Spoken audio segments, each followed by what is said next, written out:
मुझे तो समझ नहीं आ रहा कि हम अमेरिका को खुश करने में इजराइल के अब तलवे चाटने पड़ रहे हैं हर किसी देश के। सब लोग हमारे पे हावी हो गए हैं, लगता है साहब। अमेरिका पे हम तो डिपेंड रहेंगे, मोहब्बत है हमको। अरे खाक में गई ऐसी मोहब्बत साहब। नुकसान ही नुकसान आपका हो रहा है। जहां से फायदा होना है वहां जाना नहीं। अमेरिका नाराज हो जाएगा, इजराइल हमसे मुंह मोड़ लेगा। ये जब हमारे यहाँ इंदिरा गांधी उनका निधन हुआ था तब रुहुल्लाह खोमैनी आए थे, वो खुद आए थे यहाँ पे अफसोस व्यक्त करने। जब राजीव गांधी की डेथ हुई थी तो ये इनके जो रफसंजानी जो उनके प्रेसिडेंट थे ईरान के, वो आए थे, हाईएस्ट लेवल पे आए थे। तो और कुछ नहीं, शिष्टाचार से बनता था कि आप भी ये कॉम्प्लीमेंट रिपे करें। अब ये नया ड्रामा है साहब कि नहीं अमेरिका नाराज हो जाएगा। हम तो अमेरिका की क्या 51st स्टेट है क्या कि अमेरिका के आज्ञा के बगैर हम कुछ कर नहीं सकते। मुझे समझ नहीं आई कि हमको छुपाने की क्या जरूरत थी। हमने तो यहाँ तक छुपा दिया कि पाकिस्तान का कितना नुकसान हुआ है वो भी छुपा दिया कि कहीं अमेरिका नाराज ना हो जाए। ये हो क्या रहा है साहब? अगर आप अपने शहीदों को नमन नहीं कर सकते तो आप क्या, what kind of a country are you यार?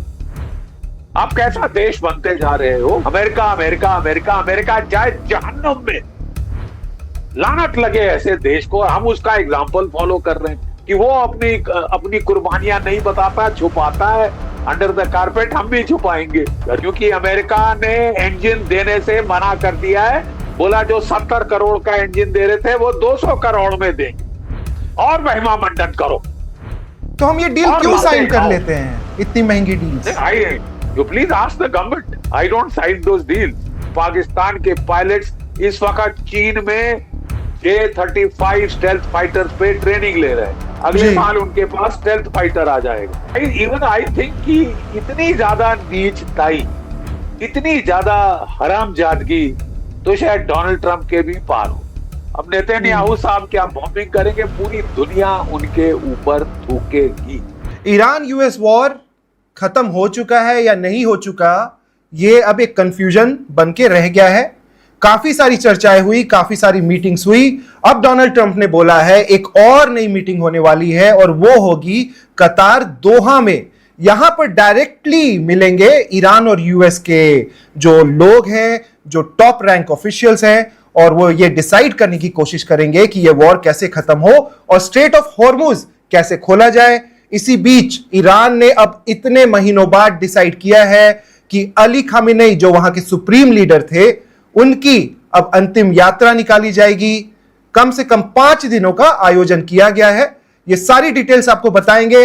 ईरान यूएस वॉर पूरी तरीके से कब खत्म होगा, किसकी जीत हो रही है, यह सब समझाने के लिए हमारे साथ हैं मेजर जनरल जीडी बख्शी साहब। शुक्रिया सर, आप हमसे जुड़ रहे हैं। और ईरान यूएस वॉर में आपको पता ही है कि किस तरह के अपडेट्स आ रहे हैं, और इसी बीच पीएम मोदी को निमंत्रण भी आया कि वो ईरान जाएं।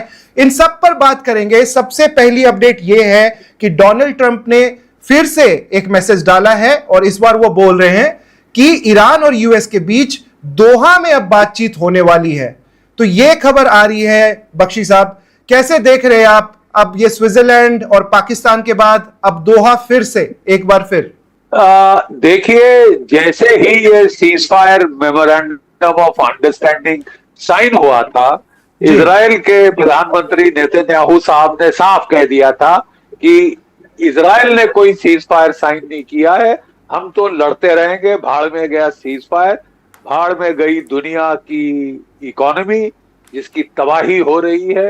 हर दिन जो कि स्ट्रेट ऑफ हॉर्मुज बंद रह रहा है उससे दुनिया की इकोनॉमी का सवा सत्यानाश हो रहा है। लेकिन लगता है वहां कोई फिक्र नहीं है। वो कह रहे हैं 990 दिन हो गए, 1000 दिन हो जाए लड़ते लड़ते, हमको तो अब लड़ने का शौक हो गया है, हम लड़ते रहेंगे और हम इंश्योर करेंगे कि ये सीज फायर भी तबाह हो जाए। और सीज फायर को तकरीबन उन्होंने तोड़ने की तो पूरी कोशिश की है। प्रॉब्लम यह है अमेरिका के लिए कि पूरी दुनिया की इकोनॉमी का भट्टा बैठ रहा है, शामिल अमेरिका खुद की इकोनॉमी का, वो भी मिड टर्म इलेक्शन के साल में। इसलिए डोनाल्ड ट्रंप को डेस्परेटली ऑफ रैंप चाहिए और वो बातचीत के रास्ते फिर वापस आने की कोशिश कर रहे हैं। लेकिन ये जो नीचताई है, कहना कुछ करना कुछ, साइन कर दिया और फिर उसी को मिनटों के अंदर तोड़ा जी और फिर जाके दूसरों को गाली देना कि नहीं वो उसकी ईरान की वजह से। भाई पहली बात ये हुई थी कि लेबनान में भी सीज फायर होगा, लेबनान की प्रभुसत्ता सॉवरेनिटी को आप रिस्पेक्ट करेंगे और आप मिनटों के अंदर इजराइल के दबाव में ये जी। पूरा पलट हो गया। पहले तो कह रहे थे मैं इजराइल को मेरी सुननी पड़ेगी, मैं नहीं होता तो नेतन्याहू जेल में होते वगैरह वगैरह। लेकिन सबको पता चल गया कि भाई असली इसमें जो खलनायक है वो कौन है। और फिर इनको भी लड़ाई छेड़नी पड़ी कि इजराइल को खुश रखने के लिए, अपने जो हॉक्स हैं उनको खुश रखने के लिए।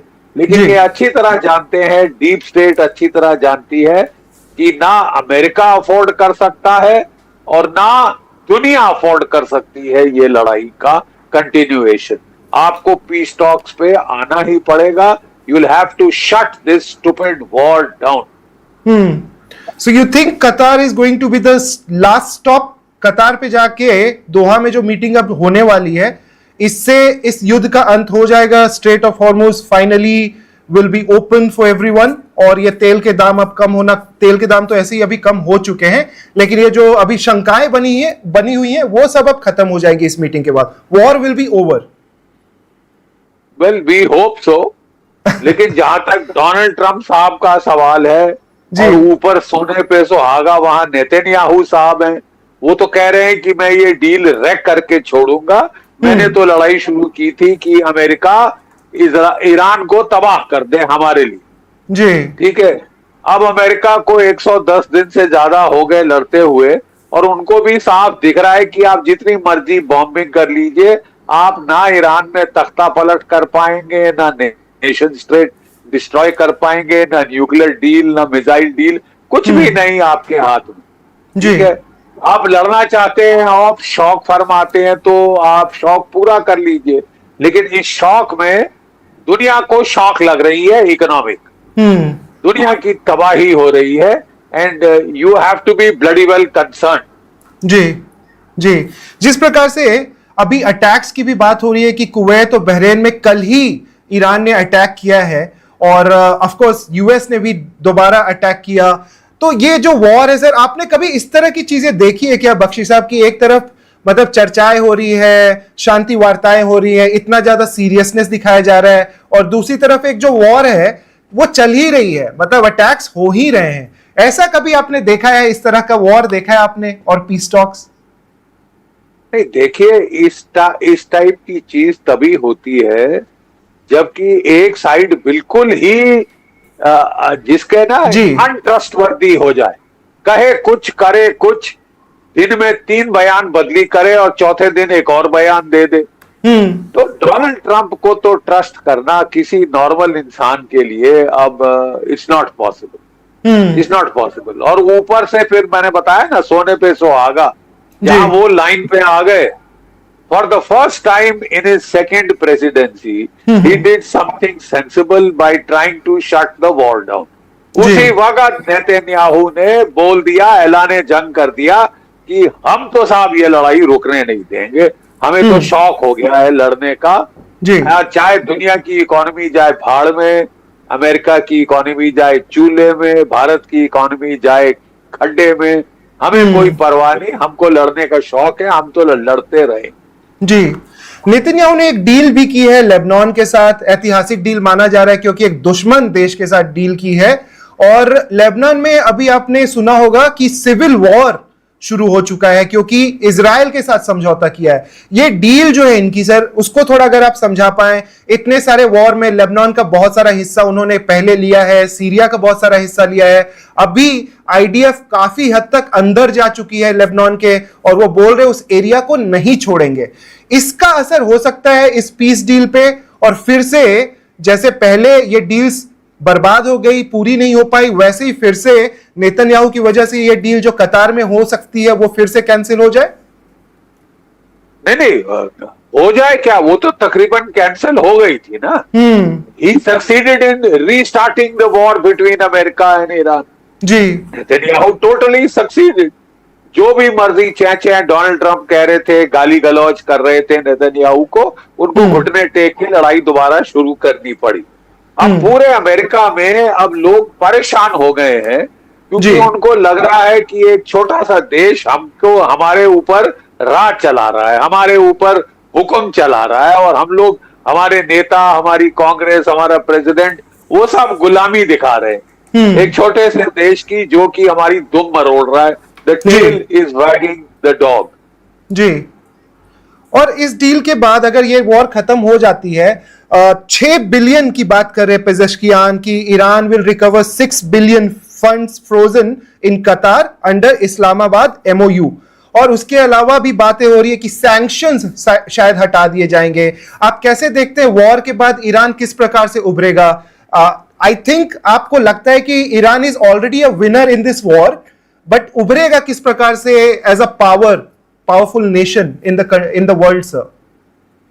देखिए, Iran as per professor Robert Pape, professor Mearsheimer, professor Jeffrey सैक्स, ये सब कह रहे हैं कि Iran is the clear winner. पूरी दुनिया कह रही है कि the MOU shows that Iran is the clear winner of this war, stupid war of choice, senseless, illegal, unlawful war, because there is no resolution of the UN Security Council sanctioning this kind of a stupid war of choice.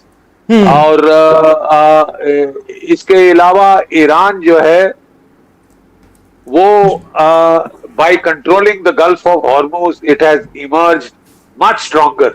बहुत ज्यादा ताकतवर वो पहले से हो गया है। वो एक रीजनल सुपर पावर के रूप में इमर्ज हुआ है। और आप जो अभी तक हेजमान था इजराइल, अब हेजमान क्लियरली यहाँ पे उभर रहा है ईरान, और जो बाकी गल्फ स्टेट्स हैं वो भी इसके साथ मोडस विवेंडी करने को तैयार होने को मजबूर हो गई है, और कोई चारा नहीं है उनके पास। जी सर, अब ईरान इतना बड़ा पावर बनता जा रहा है, हमने इतना झेला है यूएस के साथ, पीएम मोदी को न्योता गया, तो आप पीएम मोदी अब नहीं जा रहे, वो भेज रहे बिहार के गवर्नर को, MOS ministry of external affairs को। आपको लग रहा है फिर से कोई हम भूल चूक तो नहीं कर रहे? अगर पीएम मोदी जाते तो एक बहुत बड़ा संदेश रहता, और आगे शायद हमारे पास एक ऑप्शन रहता और भी ज्यादा बिजनेस करने का और अपना सहयोग बढ़ाने का। बिल्कुल, मैंने तो कई बार कहा है कि अगर वो जाते तो हमारा फायदा ही फायदा होता। एक तो हम ईरान के ऊपर सैंक्शंस हट रही हैं, $1 बिलियन पर हफ्ते का वो तेल बेचेगा।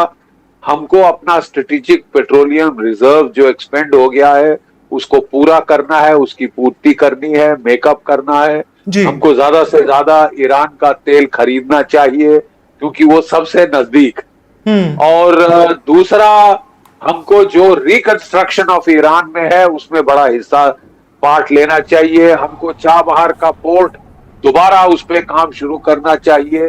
वो है हमारा gateway to Afghanistan, gateway to central Asia and the north south corridor with Russia, with Europe. तो मुझे तो समझ नहीं आ रहा कि हम अमेरिका को खुश करने में इजराइल के अब तलवे चाटने पड़ रहे हैं हर किसी देश के। सब लोग हमारे पे हावी हो गए हैं लगता है साहब। अब मुझे समझ नहीं आया कि अमेरिका ने क्या कसर छोड़ी है आपके to kick you in your teeth. वो सैंक्शन 50% आप पे लगाए, हटाए हैं तो बोला 10% सुप्रीम कोर्ट ने बोले, 12% आप और लो हमारी तरफ से फॉर फोर्स्ड लेबर। इनको चाइना में फोर्स लेबर नहीं दिखा, पाकिस्तान में फोर्स लेबर नहीं दिखा, केवल भारतवर्ष में फोर्स लेबर दिखा है। $1 अरब हमारे खा गए हैं अमेरिका, और 100 इंजन देने थे, कोई 2 इंजन दिए हैं साहब 4 साल में। और हमने आके इनको फिर खुश करने के लिए, तलवे चाटने के लिए 200 इंजन और का ऑर्डर दे दिया GE 404। पहले 100 तो दिए नहीं, 200 और का ऑर्डर दे दिया। और अब आम का भी इनके साथ फंसा रहे कि आम का भी तेजस जैसे फेलियर हो। अमेरिका पे हम तो डिपेंड रहेंगे, मोहब्बत है हमको। अरे खाक में गई ऐसी मोहब्बत साहब।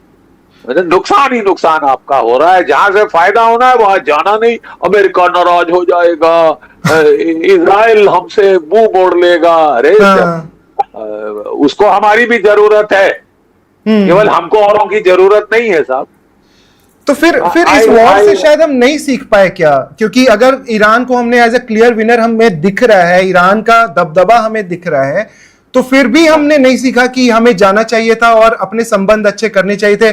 थोड़ी सी खटास तो आ ही गई थी क्योंकि पीएम इजराइल में थे वॉर शुरू होने के एक दो दिन पहले, तो शायद इस हाँ। बार बहुत अच्छा मौका था। आप कैसे देखते हैं, अगर वो दर्शकों के लिए एनालाइज कर सके सर, आपकी बातों को लोग बिल्कुल सुनना चाहते हैं, और इस डिसीजन को अगर आप पूरे तरीके से एनालाइज कर सके कि हमारे लिए क्या अच्छा है क्या बुरा है, तो लोगों को बहुत अच्छा लगेगा। नहीं देखिए साहब, मैंने तो एनालिसिस आपको करके दिया है कि जो अगर वो जाते, मुझे तो फायदा ही फायदा दिख रहा था। आप ब्रिक्स के प्रेसिडेंट हैं, आप थर्ड वर्ल्ड की आवाज हैं, जी। तो आपको जाना नहीं चाहिए था। और वो देखिए, जब हमारे यहाँ इंदिरा गांधी उनका निधन हुआ था, तब रोहल्ला खोमैनी आए थे, वो खुद आए थे यहाँ पे अफसोस जी। व्यक्त करने। जब राजीव गांधी की डेथ हुई थी, तो ये इनके जो रफसंजानी जो उनके प्रेसिडेंट थे ईरान के, वो आए थे, हाईएस्ट लेवल पे आए थे। जी। तो और कुछ नहीं, शिष्टाचार से बनता था कि आप भी ये कॉम्प्लीमेंट रिपे करें। अब ये नया ड्रामा है साहब कि नहीं अमेरिका नाराज हो जाएगा। हम तो अमेरिका की क्या 51st स्टेट है क्या, कि अमेरिका के आज्ञा के बगैर हम कुछ कर नहीं सकते। डोनाल्ड ट्रंप की नाराजगी, अरे उन्होंने छोड़ा क्या है हमको नुकसान करने के लिए? ट्रेड डील सुन सुन के हमारे कान पक गए हैं। ट्रेड जी। डील तो दरकरार, हमको तो सबसे बदतर ट्रीटमेंट पूरी दुनिया में दे रही है, और मीठी मीठी बातें उनसे सुन लीजिए। ये तो मुंह में राम राम, बगल में छुरी की बात है साहब, बगल में छुरी की बात। जी। चलिए, और थैंक यू सर, आपने इसके बारे में बताया। एक और बड़ा सवाल जो अभी बहुत चर्चा में है, आपको पता ही होगा कि फाइनली भारत ने बताया कि हमारे 6 शहीद, जो 6 जवान थे वो शहीद हुए ऑपरेशन सिंदूर में।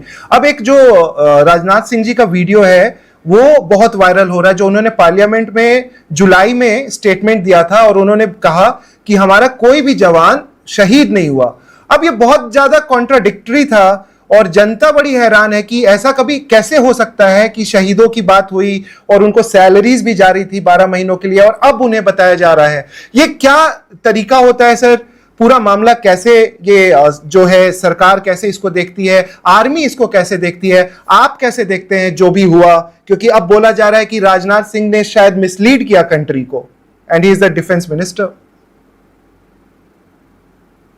साहब मैं तो थोड़ा हैरान हूं, मैंने पहली बार ऐसा सुना है। लड़ाई में, जंग में शहादत कुर्बानी होती है, और जी। हम लोग अपने शहीदों को, कुर्बान जो होते हैं, उनको बहुत इज्जत देते हैं। मैं तो हैरान, सबको मालूम था कि हमारी कैजुअलिटीज हो गई हैं, ज्यादा नहीं हुई है, थोड़ी बहुत हुई है। इतनी भीषण लड़ाई में कुछ कैजुअलिटीज का होना तो अनिवार्य है ही। जी। मुझे समझ नहीं आई कि हमको छुपाने की क्या जरूरत थी। हमने तो यहां तक छुपा दिया कि पाकिस्तान का कितना नुकसान हुआ है, वो भी छुपा दिया कि कहीं अमेरिका नाराज ना हो जाए। ये हो क्या रहा है साहब?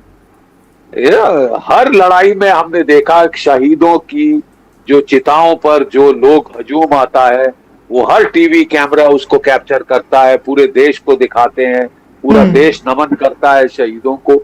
ये पहली बार हमने सुना है कि 1 साल बाद बोला कि हाँ जी हमारे शहीद हुए थे, जैसे कि बड़ी छुपाने वाली बात हो गई है।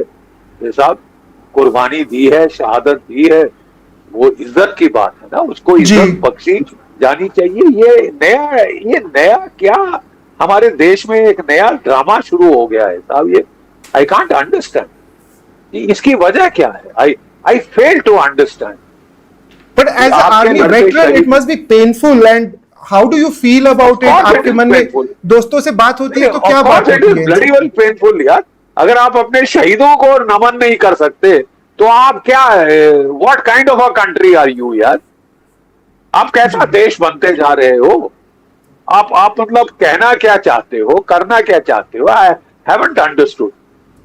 The most natural normal thing is, एक देश अपने शहीदों को नमन करता है, उनकी कुर्बानी को याद करता है, आंखें गीली करता है, हमारा हुआ ही नहीं, हमारा नहीं हुआ, ये क्या नया ड्रामा है? नहीं मतलब आप कौन सी कैजुअलिटी लेस वॉर की ख्वाब लगा के बैठ गए साहब की कैजुअलिटी हो गई नहीं, हम तो डोनाल्ड ट्रंप जैसे लड़ेंगे। वेनेजुएला में कोई कैजुअलिटी नहीं हुई, 12 डे वॉर में कोई कैजुअलिटी नहीं हुई, अगर हुई तो उन्होंने छुपा दी, हम भी छुपाएंगे। क्यों? ये अब डोनाल्ड ट्रंप से यही सीखने को रह गया? ये गलत बात है, दिस इज रॉन्ग। जी कोई चीज जस्टिफाई नहीं कर सकती। And I am amazed out to how it has happened. हो क्या गया है हमको, मतलब जो बेसिक डिसेंसीज हम कैसे भूले जा रहे हैं।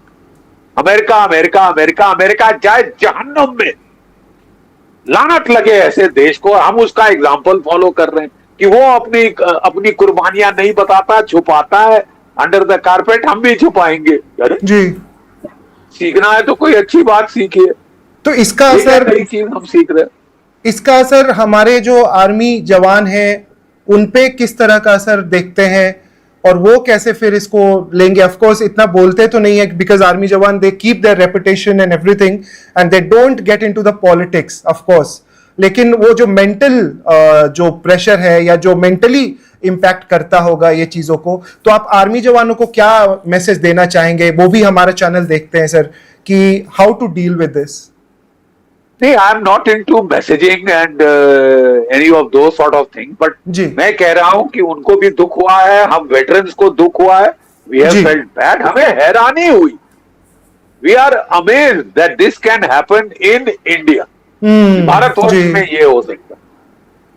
जी और अगर हम अभी इसको जोड़े कि साहब अब तो बैक चैनल टॉक भी शुरू हो गई है, then I am sorry, I don't know what is going on in this country. एक वो राम माधव जी हमारे पहले पहुंच गए थे महबूबा मुफ्ती से बहुत ही डील्स करने, और उसने बुरहान वानी जैसे लोगों को महिमा मंडन किया, फौजें हटवाई, बड़ा नुकसान किया था उसने जी और फिर उसको निकालना पड़ा, डिसमिस करना पड़ा जी कि नापाक सरकार को। अब हम फिर वो पाकिस्तान से बातों में लग गए और फिर राम माधव जी सबसे आगे। मुझे समझ नहीं आया इनकी सोच क्या है। एक और अपडेट कि पाकिस्तान को sir J-35 stealth fighter China दे रहा है, और भारत के पास AMCA 2030 तक आएगा। Is it a dangerous gap? मतलब ये जो स्टेल्थ फाइटर्स मिल रहे पाकिस्तान, रॉन्ग। आपके पास 2035 तक आना था और अब तो 5-10 साल और जोड़ लीजिए, क्योंकि अमेरिका ने इंजन देने से मना कर दिया है। बोला जो 70 करोड़ का इंजन दे रहे थे वो 200 करोड़ में देंगे, और महिमा मंडन करो। तो हम ये डील क्यों साइन कर लेते हैं, इतनी महंगी deals? You please ask the government. I don't sign those deals. I'm sorry, I don't sign those deals. I can only give my viewpoint. जी 70 करोड़ का जो इंजन इन्होंने प्रॉमिस किया था, उनको पता चल गया कि भारत को बहुत सख्त जरूरत है।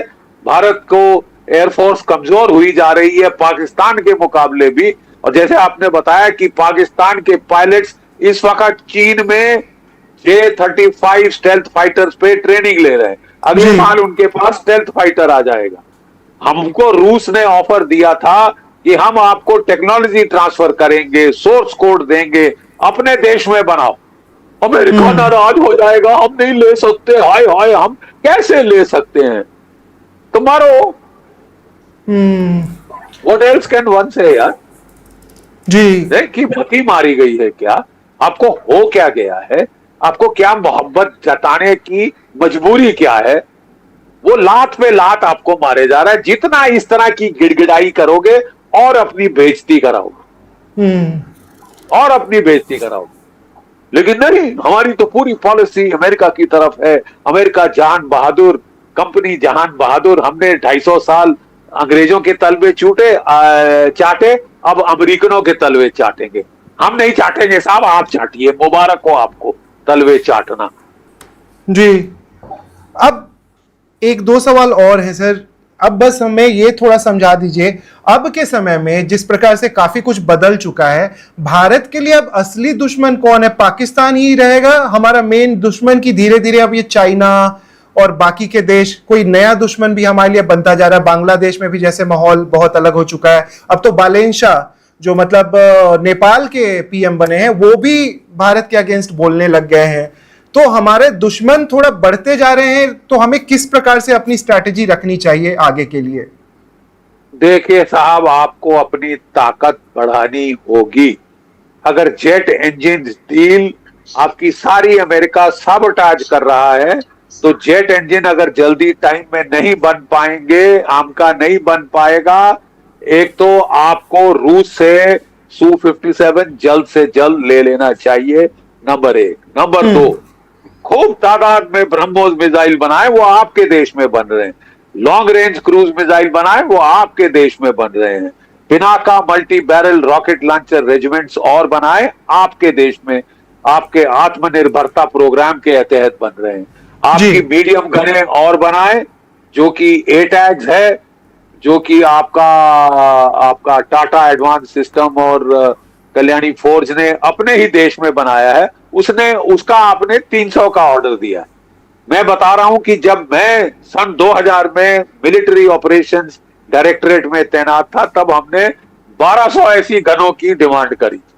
अभी तक कोई 600 इस क्लास की गने आई है। और जब आपके देश में बन रही है, आप बोल रहे नहीं साहब ये हमको पसंद नहीं आई, ये ज्यादा भारी है और ये लद्दाख में नहीं पहुंच पाएगी, ये सिक्किम में नहीं पहुंच पाएगी। क्या कह रहे हो साहब?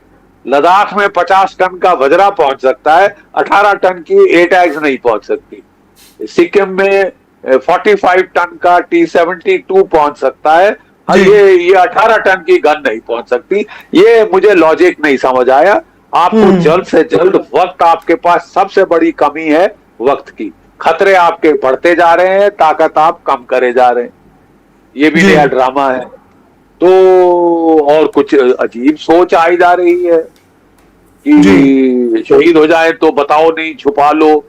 अरे उसकी तो, शहीद की तो कुर्बानी को सेलिब्रेट किया जाता है साहब। वो कहते हैं शहीदों की चिताओं पर लगेंगे हर बरस मेले, वतन पे मिटने वालों का यही बाकी निशान होगा।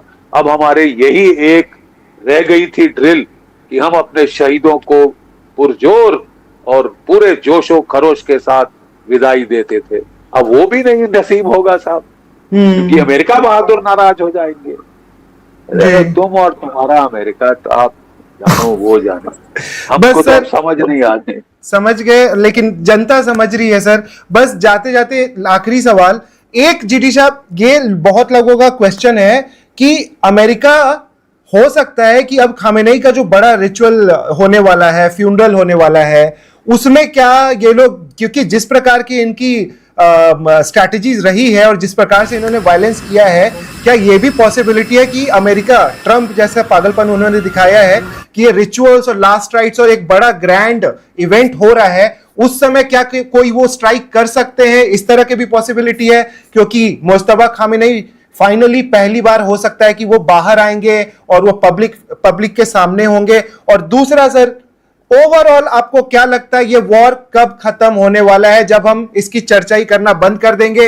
ये वॉर खत्म हो जाएगा? एक आपका प्रेडिक्शन। हम जानते हैं डोनाल्ड ट्रंप के पागलपन का कोई हम अंदाजा नहीं लगा सकते, but your prediction always matters.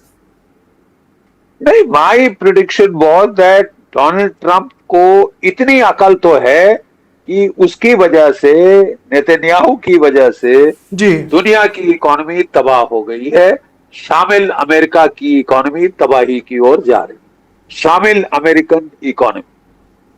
Mid term election उनको फेस करना है नवंबर में, प्रिलिमिनरी शुरू हो गए हैं मई के महीने में से, दे हैव स्टार्टेड जी। तो फर्स्ट टाइम उन्होंने कोई अकलमंदी का काम किया था, ये so called memorandum of understanding sign करके। First time in his second term अकलमंदी का काम एक किया था, तो वो MOU साइन किया और मिनटों के अंदर या इजराइल के साथ मिलके, या इजराइल के उनके नियंत्रण के बाहर नहीं, उल्टा वो लगता है इजराइल की गिरफ्त में है, क्या है, एप्स्टीन फाइल है, क्या है, मुझे नहीं समझ आया। बट आई थिंक कि इतनी ज्यादा नीचताई, इतनी ज्यादा हरामजादगी तो शायद डोनाल्ड ट्रंप के भी पार हो। अब नेतन्याहू साहब क्या बॉम्बिंग करेंगे, पूरी दुनिया उनके ऊपर थूकेगी। लेकिन ये तो कुत्तापना एक नया आ गया है, मर्डरिंग, ये तो गैंग वॉर बना दी है। वॉर में भी कुछ जो है क्या कहते हैं सिविलाइजेशनल रूल्स, जी आपने हर रूल तोड़ा है। वहां पीट हेग्सेथ कह रहा है there are no rules in war, मैं अटिल्ला दहन हूं, चंगेज खान की औलाद हूं। अबे तू लड़ तो पाया नहीं ईरान जैसे मिडिल टायर पावर से, तू क्या लड़ेगा रूस से, तू क्या लड़ेगा चीन से, ठीक है। और हमको धमकी दे रहा है। और अजीब बात यह है कि हम सहमे जा रहे, जी हम सहमे जा रहे, वहां नहीं गए, ईरान नहीं गए, जाने से मना कर दिया। तो फिर अब रह क्या गया। अब मैं क्या कह सकता हूँ। I am just feeling sorry.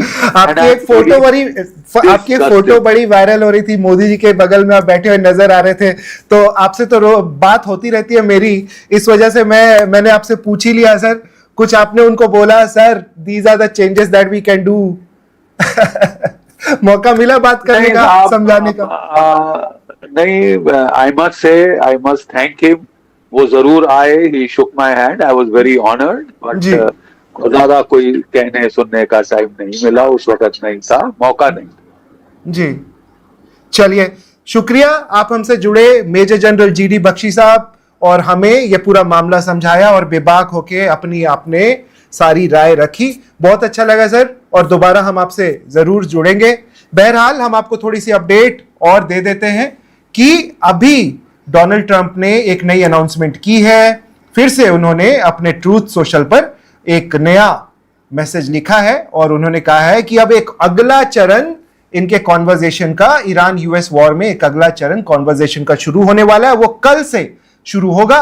Iran US के रिप्रेजेंटेटिव्स साथ में मिलेंगे डायरेक्ट टॉक्स के लिए। इस बार कोई मीडिएटर नहीं, उनका कहना है डायरेक्ट टॉक्स होंगे।